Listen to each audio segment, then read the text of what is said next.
Alors, Fiat a annoncé officiellement un investissement de 200 millions de dollars. Ou là, plus exactement, un investissement de 200 millions d'euros. Officiellement, Fiat donc, va avoir une usine du côté de Tafraoui. Et normalement, vers la fin de l'année 2023, il y aura les premiers véhicules Fiat qui seront assemblés dans cette usine à Tafraoui du côté d'Oran. Ce sera notamment la Fiat 500, la fameuse Fiat 500. Donc voilà.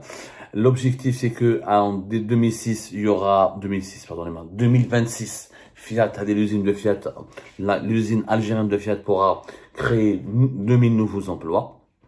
Et l'objectif ultime est d'atteindre un taux de montage ou une capacité de production et d'assemblage et de montage de véhicules de 90 000 véhicules avec un taux d'intégration de 30% qui est le taux minimal exigé par le nouveau cahier de charge appliqué par ou l'a mis en œuvre par les autorités algériennes. Cette annonce d'ouvrir une usine en Algérie a franchement été beaucoup commentée par la presse européenne et beaucoup s'interrogent est-ce que Fiat va vraiment réussir en Algérie et quels sont la teneur et les dessous de ce projet. Qu'est-ce qui va se passer exactement? Est-ce que ce sera, de quelle taille sera cette usine? Est-ce qu'il y aura vraiment de la valeur ajoutée? Est-ce qu'il va y avoir un transfert de technologie? Est-ce que Fiat pourra rentabiliser son investissement? D'où est-ce qu'ils vont venir, notamment ces 200 millions d'euros? D'où est-ce qu'ils vont venir?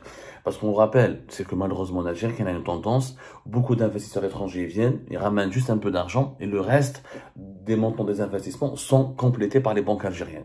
Selon plusieurs sources concordantes, les 200 millions d'euros, ce n'est pas Fiat qui va les dépenser. Pour le moment, nous n'avons aucune preuve, ni aucun engagement, ni aucune source sérieuse ou la fiable qui nous annonce c'est Fiat qui va faire ou qui va rapporter avec elle les 200 millions d'euros. Et 200 millions d'euros, c'est quoi? Est-ce que c'est juste le lancement du projet ou là c'est un investissement à long terme qui va prendre jusqu'à 2026, pour les 3 prochaines années? Pour le moment, le projet il est flou.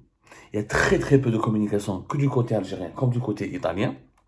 Et selon nos sources, Fiat fait beaucoup dans la communication pour rassurer les autorités algériennes, pour les fidéliser, juste parce qu'elle veut absolument lancer cette usine qui ne sera absolument rien, où il n'y aura aucune différence,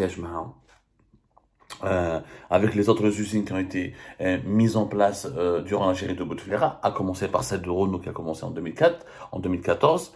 Il y aura donc 4 modèles qui seront assemblés d'abord, parce que le taux d'intégration durant 2023 comme 2024, à 2025 ne va pas se développer. Il faut attendre 2026 pour que 30%.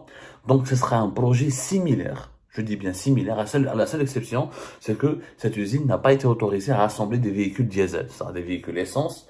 On parle des véhicules électriques, mais pour le moment, ça reste une utopie. On n'a pas l'environnement industriel et l'environnement social adapté pour utiliser les véhicules électriques et les recharger. Donc, je ne sais pas comment ils vont faire les autorités algériennes là-dessus. En tout cas, ce projet ressemble, franchement, trait pour trait, au projet de Renault. Les Dès 2014. Renault, ils ont commencé comme ça. Ils avaient l'objectif d'atteindre 25-30% rapidement durant les 3 ou les 4 premières années. Renault a réalisé cet objectif, puisqu'à partir de 2018-2019, ils ont atteint 25% de taux d'intégration. Renault avait l'objectif de fabriquer, d'atteindre une production de 75 000 véhicules par an. Durant la meilleure année, c'était 50 000 véhicules. Et Renault, on se rappelle, la même chose. L'usine, normalement, devait coûter plus de 400 millions d'euros à l'époque en 2014, presque plus 400 et quelques 500. Renault n'a rapporté que 60, entre 50 et 60 millions d'euros. Le reste a été complété par des investissements algériens. Rappelons, parce que l'usine de Renault en Algérie, c'était derrière 51 côté algérien, 49 côté français du groupe Renault. Je rappelle, les Renault en Algérie, elle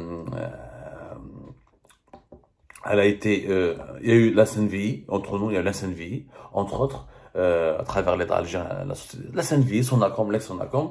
Même récemment, c'est le groupe Madar qui a décidé de racheter les parts de la SNVI. Et pour le moment, Renault, ils ne sont pas majoritaires, n'ont jamais été majoritaires dans son projet, mais c'est eux qui avaient l'exclusivité du management et qui avaient la direction du projet et ils étaient gérés par eux-mêmes, et par leur propre, et par Renault.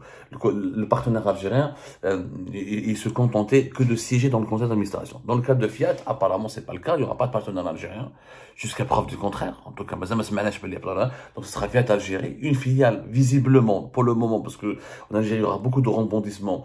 Mais là je fais un projet, il n'y a pas eu de Il n'y a pas une étude préalable, ou la haja mbniya mliha, ou il y a des choses dans la transparence. On a l'impression que ce sont des négociations qui se font du jour au jour. Alors, projet Renault au début, rappelons-nous, c'est pour ça que le parallèle entre Fiat et Renault est très intéressant, et beaucoup d'experts européens ont peur que Fiat se casse la gueule, se casse les dents comme Renault, parce que Renault, ça a commencé comme ça. C'était les autorités algériennes à l'époque de Bouteflika leur ont tendu les bras, leur ont ouvert toutes les portes, leur ont accordé toutes les facilités fiscales et parafiscales. Ah non, pour compléter l'investissement. À l'époque, on parlait d'un investissement de plus de 1 milliard d'euros. On commencerait par 400 et quelques, parce que 500. Renault déjà a rapporté sur la table entre 50 et 60, et ça a commencé. Ça a duré 3-4 ans. Ensuite, l'usine, elle a fermé. Renault, pourquoi ça a fermé? Et pourquoi ça n'a pas été relancé? Alors, Renault, ça a été fermé à partir de 2019-2020 lorsque les autorités algériennes ont interdit l'importation des kits d'assemblage. Les fameux SKD, CKD, SKD, c'est-à-dire les composants des voitures qu'on doit importer depuis l'étranger pour les assembler ou les faire du montage en Algérie. 2021, des négociations ont été, 2022, 2021, Renault a pu redémarrer légèrement, ensuite ça s'est arrêté. 2022, des négociations ont été lancées et ça devait recommencer, l'usine Renault devait être relancée officiellement à partir de janvier 2023. Sauf que le problème qui s'est posé, c'est que déjà Renault avait la capacité elle avait suffisamment, les kits qui étaient déjà disponibles dans l'usine, c'était pour assembler 3200 véhicules. Même Renault avait demandé aux autorités algériennes des autorisations pour importer des kits depuis l'Espagne afin de procéder à l'assemblage de 17 000 véhicules. Sauf que comme l'Algérie n'a plus de relations diplomatiques avec l'Espagne, et comme l'Algérie est en brouille avec l'Espagne, et comme l'Algérie est en guerre contre l'Espagne, elle a apporté des sanctions économiques à l'Espagne, les autorités algériennes ont demandé à Renault d'aller importer leurs kits d'un autre pays. D'ailleurs, alors, on ne traite pas avec les Espagnols à cause depuis la crise de juin 2022 qui est intervenue à la suite de l'alignement du gouvernement espagnol de Pedro Sanchez sur la position marocaine dans le conflit du Sahara occidental à la fin du mois de mars 2022. Mai-juin, les relations se sont tendues. Et à partir d'avril, mai, juin, officiellement, juin 2022, rappelez-vous, l'Algérie a suspendu son traité d'amitié avec l'Espagne et des sanctions économiques ont été décidées par les autorités algériennes, ce qui a causé des pertes économiques aux entreprises espagnoles estimées à quelques centaines de millions d'euros, mais ce qui a malheureusement éloigné les deux pays et la coopération de l'Algérie et l'Espagne, au-delà des relations, des échanges économiques, elle est réduite au strict minimum. Du coup, elle a été empêchée d'importer des kits d'assemblage depuis l'Espagne. Il fallait qu'elle les ramène depuis le Brésil. Sauf que pour ramener des kits des kits d'assemblage de voitures, ou les kits SKD, CKD depuis le Brésil, ça aurait coûté très cher. C'est très loin, c'est géographiquement éloigné, et ça ne correspondait pas aux besoins de l'usine de Renault. Du coup, l'usine de Renault, elle n'a pas redémarré. Mois de février 2023, ils ont décidé de faire un coup d'arrêt en attendant de renégocier notre accord avec les autorités algériennes. Donc Renault qui est présent en Algérie depuis 2014 et qui a plus ou moins atteint ses premiers objectifs industriels, entre 25 à 25% de taux d'intégration, et qui a atteint un certain niveau de production de 75 000 véhicules. Ils ont échoué alors qu'ils avaient exactement les mêmes aides, les mêmes facilités, le même soutien, et toutes les portes leur ont été ouvertes de 2014 à 2018-2019. Est-ce que Fiat, et c'est ce que craignent les experts en tout cas, la presse européenne spécialisée, est-ce que Fiat ne risque pas la même chose en Algérie? Parce que l'Algérie n'a pas tiré les leçons de l'expérience Renault. Bon, Renault, le groupe. Les autres, Hyundai, Volkswagen, c'est les oligarques algériens. Bahkout ou les Hyundai, Ulmi ou les Slovaques, ou les Volkswagen, Kia, Al-Arabawi ou les Kia. Mais Renault, ce sont eux qui ont investi, qui se sont installés en Algérie.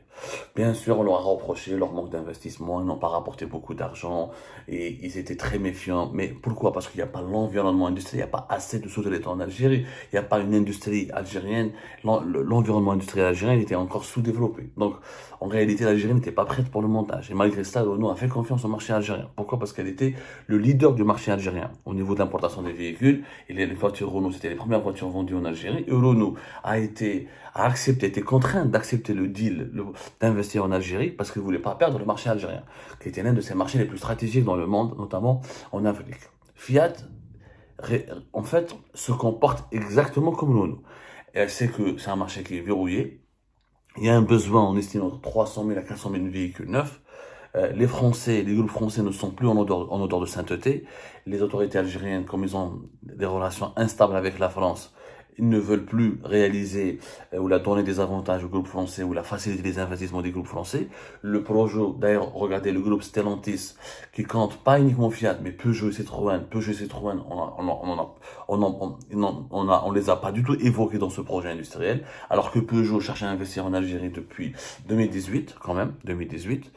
On a préféré une marque italienne, ça c'est une marque neutre, pas une marque française. Et comme les relations politiques avec l'État et l'Algérie sont beaucoup plus apaisées qu'avec la France, le groupe Stellantis a préféré donc uniquement privilégier Fiat. Donc, le scénario d'un deuxième départ comme celle de Renault n'est pas à écarter, malheureusement. Pour que cela réussisse, pour que ce projet réussisse, il faut d'abord se donner du temps. Il faut que le pays soit stable. Il faut que d'ici 2024, il n'y a pas de crise politique. Parce que Traft Boun, je mets en 2024, et je à sa place. Et que je ne reconnais pas le projet Fiat. Il va traiter avec un autre constructeur au Fiat. Alors, on fait que les où les emplois qui devaient être créés ne seront jamais créés. 3, il faut travailler sur l'environnement industriel. Un constructeur, quand il vient, il ne peut pas développer ton industrie. Il t'aide à développer ton industrie. Mais ce n'est pas un Fiat, parce que ce qu'on a demandé à Renault, ça a été d'ailleurs une erreur. Ni Fiat, ni Renault, ni Volkswagen, ils ne pourront pas venir pour développer l'industrie de ton pays. Eux, ils viennent pour gagner de l'argent. C'est un investisseur. Il va essayer de convaincre certains de ses sous-traitants, certains de ses fournisseurs de travailler et s'installer avec l'Algérie. Mais l'essentiel du développement industriel se fait par le pays lui-même. C'est-à-dire qu'il faut qu'il y ait des PME, des PMI algériennes, des universités, une main-d'œuvre qualifiée et une stabilité juridique et économique et politique pour que des entreprises algériennes ou internationales viennent investir dans la sous-traitance. C'est-à-dire la fabrication et la production des pièces pour l'industrie automobile. C'est comme ça que le Maroc a réussi. C'est comme ça que le Maroc a atteint des exportations de presque 6 milliards, voire je pense qu'ils ont dépassé ou atteint presque les 6 milliards d'euros de voitures. Et c'est pour ça que les usines Renault et Peugeot, PSA en Maroc ont réussi. Parce qu'il y a la stabilité politique, il y a l'environnement industriel qui commençait à mûrir, il y a aussi, ils se sont donné du temps.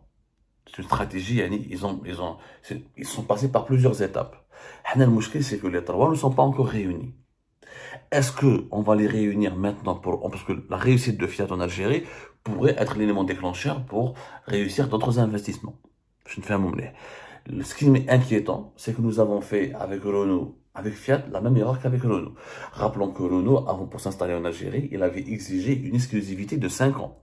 C'est-à-dire il a demandé au gouvernement algérien de n'autoriser aucune autre usine de montage au bout de 5 ans. Le gouvernement algérien à l'époque leur a donné 3 ans. De 2014 à 2017, il n'y a eu pratiquement aucune usine. Celle de Hyundai Tatahout, il a commencé à la préparer en 2016, mais ne s'était lancé réellement qu'à partir de 2017 pour respecter le deal qui a été conclu avec Renault Algérie. Est-ce qu'il y a eu un deal avec Fiat? Mais la benache. Personne ne veut nous répondre. Est-ce que Fiat a exigé comme Renault, genre, on fait l'usine à Oran, Tafraoui, mais vous n'autorisez aucun autre constructeur au bout de 3-4 ans, parce qu'il veut s'emparer du marché, il veut gagner beaucoup d'argent pour rentabiliser son investissement. Je ne sais pas. Si les autorités algériennes ont donné ce privilège-là, ont accepté de négocier ce point-là avec Fiat, alors ça aurait été une erreur grossière, parce que c'est ce qui nous a fait perdre beaucoup d'argent, beaucoup de temps avec Renault. Renault aurait dû s'installer en 2014, l'Algérie aurait dû, de façon concomitante, et en même temps, en parallèle, négocier avec d'autres groupes internationaux, genre Toyota, Volkswagen ou là d'autres. On ne peut pas offrir le monopole, on ne peut pas offrir le marché algérien, qui était, maintenant il ne l'est plus, mais qui était comme le deuxième marché automobile après l'Afrique du Sud en Afrique, entre 2014 jusqu'à 2018, entre 2013, 2012 jusqu'à 2018, 2017. On ne peut pas l'offrir comme ça sur un plateau en argent. Ça a été une erreur. Si Fiat aura le monopole jusqu'à 2026, ça va être une erreur catastrophique. Parce que quand un constructeur, quand un investisseur, c'est une règle économique. Tout opérateur économique qui a un marché que pour lui-même, il n'aura pas de concurrence, donc il ne sera pas motivé pour réussir son projet rapidement, pour le rentabiliser rapidement et pour offrir des services et des produits de qualité. C'est la concurrence qui crée la croissance économique. C'est la concurrence qui est le moteur, la concurrence et la compétition qui sont les moteurs de la création, et de la richesse, de la croissance économique. Espérons que le régime algérien, que le gouvernement algérien actuel ne leur a pas donné ce privilège d'avoir le monopole sur le marché algérien pendant 2-3 ans. Je l'espère.